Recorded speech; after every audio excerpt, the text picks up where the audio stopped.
salaries for 2016, that would not overly negatively affect the reserves and the financing of the district. And if you know my opinion on that, I would do what that's worth.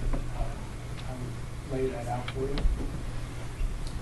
So looking at this year, putting that in a graph chart, a minimum that I think would be very minimum would be the 3.6, maximum 4.5, and 5 million. You budget at a fund balance about 7.1. That means closer to 7.7 or 7.5, depending how this year shakes out. If revenues come in better and expenses come in less, there could be some change in that. That's my quick estimate on that this time of the year. Good news about January, you always have a lot of money. You know, when tax money comes in. Question is, how much do you carry over in July? The last question I was asked was to compare number of administrators in central office and enrollment. Again, this looks at Green Valley, Ray-Tech, Harrisonville, Pleasant Hill, Oak Grove, and Odessa. I will tell you, this is what's reported by districts to DESA.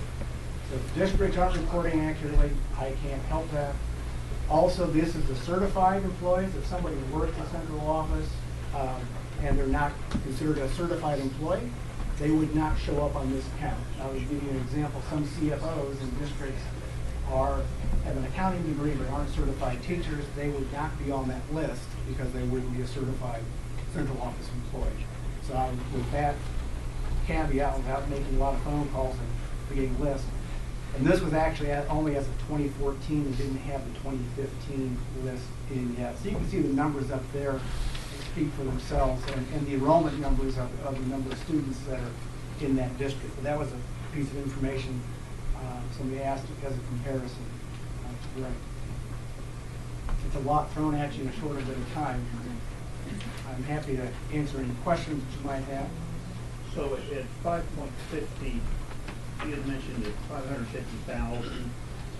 What would, in your opinion, an average base salary start for a beginning teacher? The metro area, they're starting around 36, 37. And I expect some of those are going to be pushing to 40.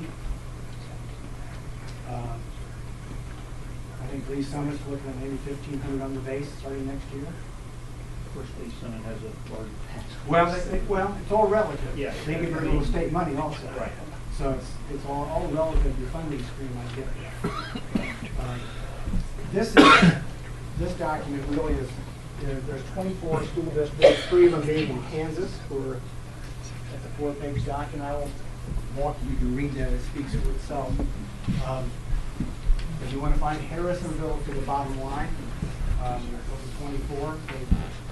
The last page on there is career earnings. I would go through and calculate if you look at salary schedule over a 30-year period, what would that do for a teacher's career? And that's the last page, is a breaking of career earnings over a 10, 20, and 30-year period. So in your opinion, then, as we look at salaries and as we look at what we can do in our district to improve that, where is the biggest, do you find, versus masters versus years of service? You know, where is the biggest bump that should take place at? Going to a master's, where are we missing if the goal is to maximize the career earnings of the teacher, and say we want them to stay here and have a long, fulfilling career, I've always believed if you want to maximize the career earnings, you shorten the length of the salary schedule, so teachers get to the top of the schedule quicker and stay at the top longer. The longer they're earning maximum salary, the stronger career they will have. So compressing a schedule would be, if you get to that top values quicker, it will lock you into career earnings. Of course, you would have a good, strong beginning salary to attract, but I think how schedule performs over time and how they're rewarded for going back to school. A master's degree is a pretty significant improvement and should be recognized. I think most teachers who get a master's degree and teach at least 10 years are probably in it for the long haul. The turnover rate is still pretty high. roughly 45% leave the profession in less than 5 years. And there are some reasons for that, but it always ranking in the top 3 reasons is pay, and depending on circumstances, pay can rise to the top 3 quickly. There's a huge factor in all those things. Student loan debt that comes along with that. I know our national organization is starting a campaign right now, Degrees Not Debt, and putting focus on eliminating and reducing student loan debt. And we've had some workshops we're putting out on how to help people get their loan debt reduced and eliminated. So that's a big response to that. So short answer, without taking too much time on that, is it's a problem that can be solved with money. That's because it's hard to come by.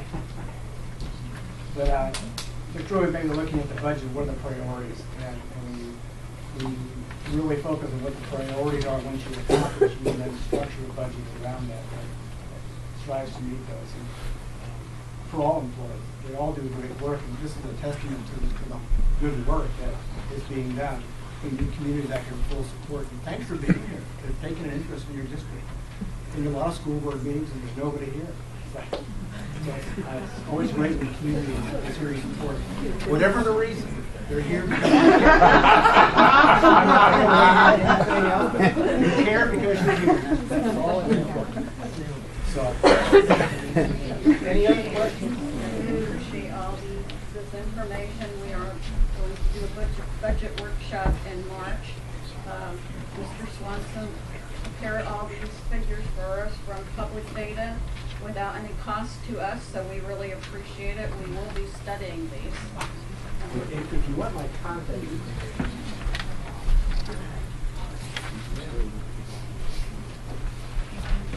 you probably got it.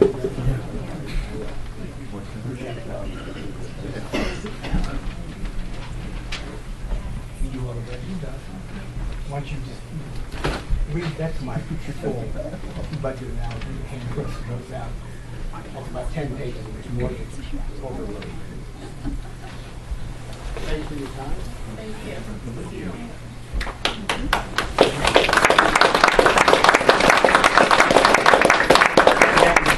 Thanks.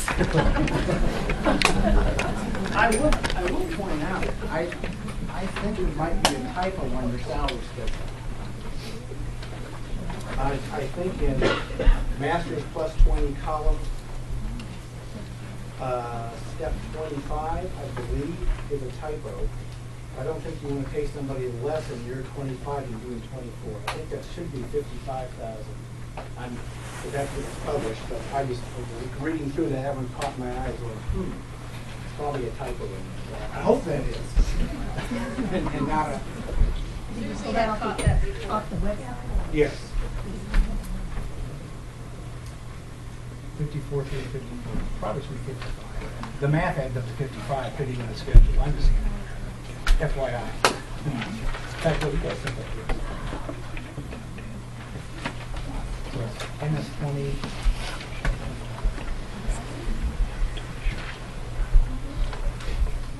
Moving on, board policy GDI. The board requested that we revise board policy GDI, which is support staff assignments and transfers as the board requested. We have changed the wording for assignments and transfers as long as the hourly wage and day schedule for both positions are the same. Board approval is required for any reassignment or transfer that results in an increase in the hourly wage or placement on a different pay schedule. It is our recommendation to approve the changes to board policy GDI.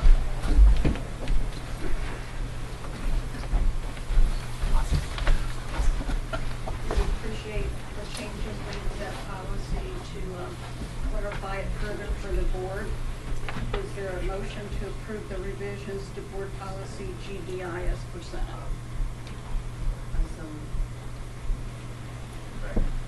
Susie has moved and Joe has seconded to approve the revisions to board policy GDI as presented.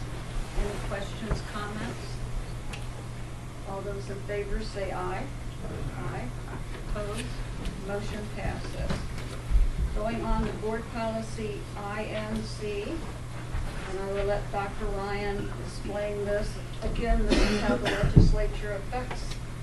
Yeah, you all have a copy of Policy INC, which Missouri School Boards Association has written to satisfy the requirement of House Bill 1303, known as the Missouri Student Religious Liberties Act.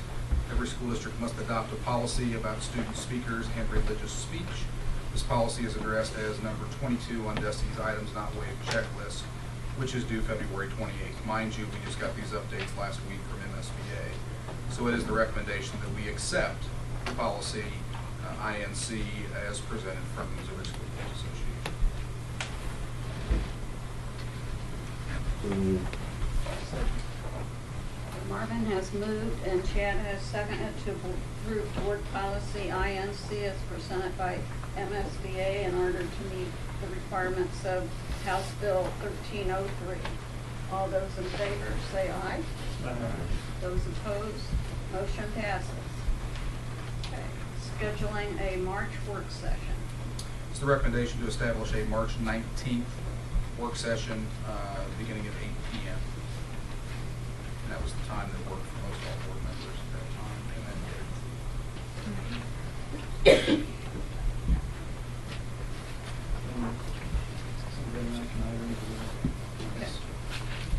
Gerald has moved and Chad has seconded to establish March 19th at 8 o'clock p.m. as a board work session.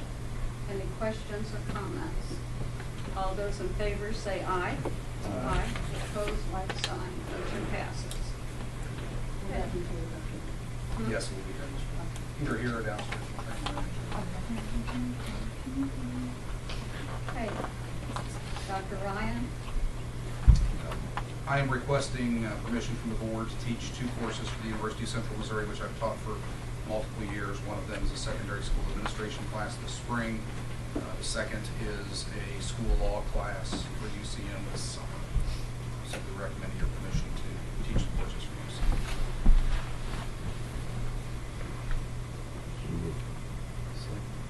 Marvin has moved and Chad has seconded to give permission to Dr. Tim Ryan to teach classes at UCM. Any questions, comments? All those in favor say aye. Aye. Opposed, like sign. Okay, business services. We currently participate in the Schools and Libraries E-rate program, which provides some recoupment costs for eligible technology-related services. This E-rate has changed drastically in the last year. One of the things that both Mr. Veneri and Ms. Van Gorkum looked at was what are other districts doing to address these E-rate changes, and filing has become extremely complex to do that. In doing so, they've discovered that some other districts use a gentleman named Dr. Jim Early. His company's called Federal Program Consulting. And looking at our E-rate filings, his assumption by looking at it, again, he does this for quite a few districts, is that he estimates a potential of an additional $75,000 to $85,000 in additional reimbursement each year from the rate. The cost to hire him as a consultant is $2,500, and it is the recommendation that we enter an agreement with him, with Federal Program Consulting for a term of 3 years for $2,500 a year. That's a pretty good return. How many years has he worked with these offices? He's a retired superintendent from the St. Louis side, and between 10 and 15 years, I can't remember exactly, but he's So he been. has a good track Yes. record. And I might say, my cubicle was next to the tech director at the public library, and the E-rate applications paperwork is unbelievably complex. I'm sure Kathy and David would agree with me that it's just overwhelming. One of those federal programs, yes, you get money, but you have to fill out and make sure everything's done exactly right. Is there a motion to enter into professional service agreements with Federal Program Consulting Incorporated for a term of 3 years at a fee of $2,500 per year? Susie has moved and Joe has seconded. What's the liability as far as if he makes a mistake? That stuff, what, does he go back to it?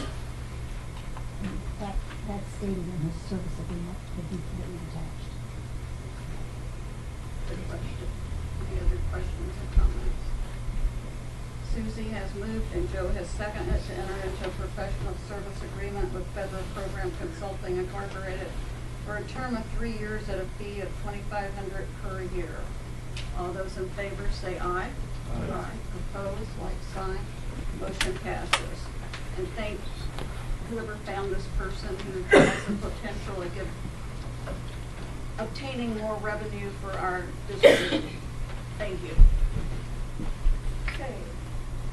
Other reports and recommendations. The breakfast that we went to was really good. It was good to meet the other districts inside Cass County and to met with the Chico's themselves and to speak to their representatives. It was really good.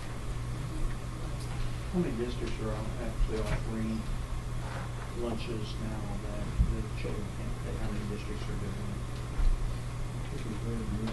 3 is what I 3. counted when they were talking about it. And it really felt good to be able, you know, Chad and Deb both come and that we do that now. And I think it's a great thing. Like, be able to. Okay, other reports. Joe Price has submitted his resignation effective at the end of this meeting. We will need a motion to approve his resignation.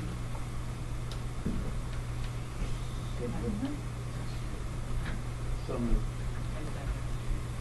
Okay, Gerald has moved and Susie has seconded to approve the resignation of board member Joe Price effective at the end of the February 17th, 2015 meeting. Any comments, questions? All those in favor, please say aye. Opposed, like sign.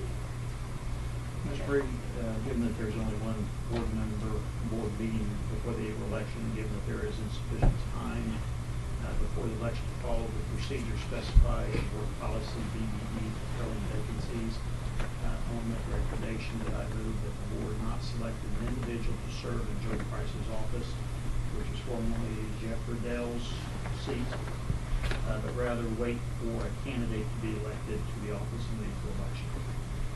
So that seat will remain vacant and it will be filled by the general election.